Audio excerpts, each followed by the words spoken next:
नमस्कार, मैं हूं धर्मेंद्र। आप देख रहे हैं ऑनलाइन न्यूज इंडिया।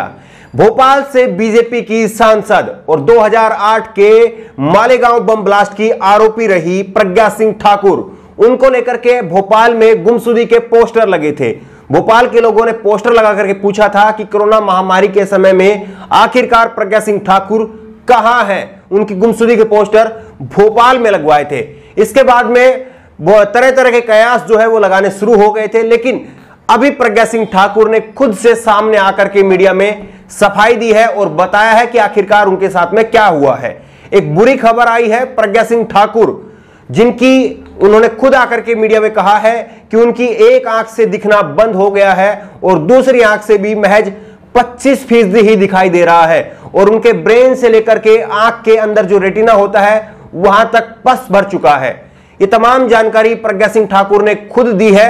पहले प्रज्ञा सिंह ठाकुर की जो बाइट है वो आपको सुनवाते हैं कि उन्होंने क्या कहा है। पहले आप वो सुनिए। लेकिन अचानक के एम्स हॉस्पिटल में अपना इलाज करवा रही हैं। उन्होंने कहा कि उनको एक आंख से दिखना बंद हो गया है, दूसरी आंख से 25% दिखाई देता है, ब्रेन से लेकर के आंख के रेटिना तक पस भर चुका है और उन्हें डॉक्टरों के द्वारा कम बोलने या नहीं बोलने की सलाह दी गई है। प्रज्ञा सिंह ठाकुर अपने बयानों को लेकर के खासी चर्चा में रहती है।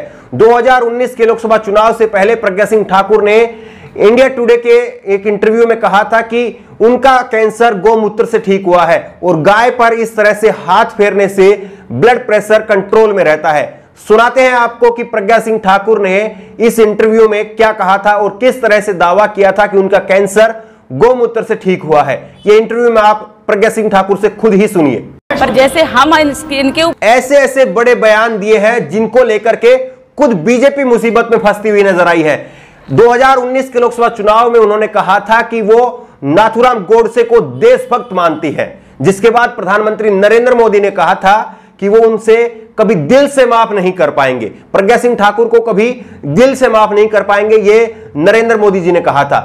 इससे पहले प्रज्ञा सिंह ठाकुर ने मुंबई के 26/11 हमले के जाबाज हेमंत करकरे के बारे में कहा था कि उन्होंने हेमंत करकरे को श्राप दिया था, जिसकी वजह से हेमंत करकरे को उनकी श्राप की वजह से मृत्यु मिली।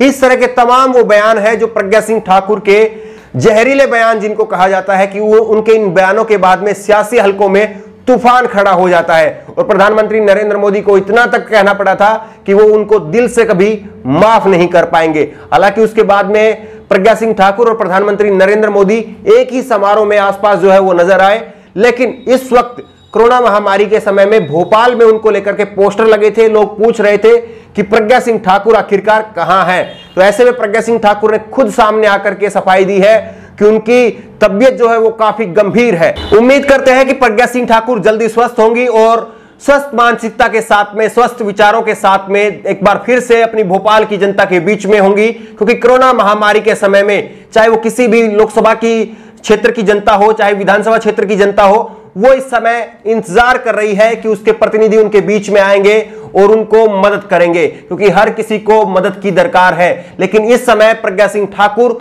खुद जो है वो फंसी हुई है और खुद जो है वो बीमार है, लेकिन उन्होंने कहा है कि उनके प्रतिनिधि जो है वो मदद कर रहे हैं और उम्मीद कर रहे हैं कि ऐसा हो रहा होगा। इस खबर को लेकर के आपकी जो भी राय हो नीचे कमेंट बॉक्स में अपनी राय जरूर दें और इसी तरह की तमाम खबरों के लिए ऑनलाइन न्यूज इंडिया को सब्सक्राइब करें। धन्यवाद। इस खबर को अभी लाइक करें, शेयर करें और ऑनलाइन न्यूज इंडिया की सभी खबरें अपने मोबाइल फोन पर सबसे पहले देखने के लिए अभी चैनल को सब्सक्राइब करें और घंटी जरूर दबाएं।